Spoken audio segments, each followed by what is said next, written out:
শুনবেন, ময়না পালতো, ময়না তোতা পাখি যেটা কথা বলে পালতো। একদিন সকালে বাহির হইতেছে, ময়না বড় দামি হয়, অনেক দামি পাখি। তো বাহির হইতেছে, তো ময়না জিজ্ঞাসা করতেছে মালিক কোথায় যাবে? শিকার খেলতে যাব, শিকার জঙ্গলে। আমার ভাইদের সাথে দেখা হলে আমার একটা সালাম দিও।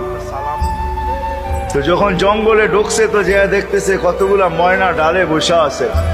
তো নিজের ময়নাটার সালামের কথা মনে উঠছে, তো ডাক দিয়া কইতেছে, শুনো, তোমাদের মতো একটা ময়না আমার বাড়িতেও আছে, সে তোমাদেরকে সালাম দিছে। এই কথা বলতে দেরি, এই ময়নাগুলা ডালের থেকে পড়া মরতে দেরি হয় না। তার মন খারাপ হয়ে গেছে যে ওর সালামে এমন কি বিষ মিশানো ছিল যে এত দামি দামি 12-13টা ময়না মরে গেল। তো শিকার না খেলেই বাড়িতে চলে আসছে। তো ময়না জিজ্ঞাসা করছে, মালিক এত তাড়াতাড়ি ফিরলে, হাতে তো কোনো শিকার দেখি না। তুই কথাই বলিস না। বলে কেন? তোর সালামে এমন কি বিষ ছিল যে তোর সাথীদেরকে সালাম দিতে দেরি, একটু মরতে দেরি হয় নাই? এই কথা বলতে দেরি, নিজেরটাও মরতে দেরি হয় না, ওইটার সাথে সাথে মরে গেছে।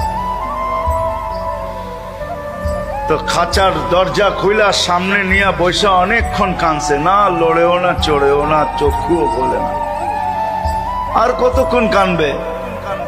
বস ওইখানে লাইখা যে উঠা দাঁড়াইছে ময়না, বাস উড়া যে চালে বসা গেছে। তো বলছে, এটা কি করলি? আমার বন্ধুরা আমাকে খবর দিছে, দেখ আমাদের মতো যদি বাগানে বাগানে ঘুরতে চাস তো মরার আগে একবার মরার ভান করে দেখ, তুইও আমাদের সাথে উঠতে পারবি, জঙ্গলে জঙ্গলে ঘুরতে পারবি। ওইটা মরা ছিল না, ও আমাকে চিঠি দিছে, চিঠি বার্তা দিছে। এই জন্যই আল্লাহ ওয়ালাদের কাছে, যাদের বয়স হয়ে গেছে আর কত করে, জান আল্লাহ ওয়ালাদের কাছে পড়া থাকে, জান আল্লাহর রাস্তায় পড়া থাকেন। মা বোনদেরকে বলবো, জান মুসল্লায় পড়া থাকেন। ভাবেন মরার আগে মরে গেলাম, তাইলে চিরদিনের মৃত্যুর থেকে বেঁচে যাব, জান্নাত মিলবে। জান্নাত করবো তো পাক্কা ওয়াদা? আল্লাহ আমাদেরকে আমল করার তৌফিক দান করেন। ওয়া মা আলাইনা ইল্লাল বালাগ।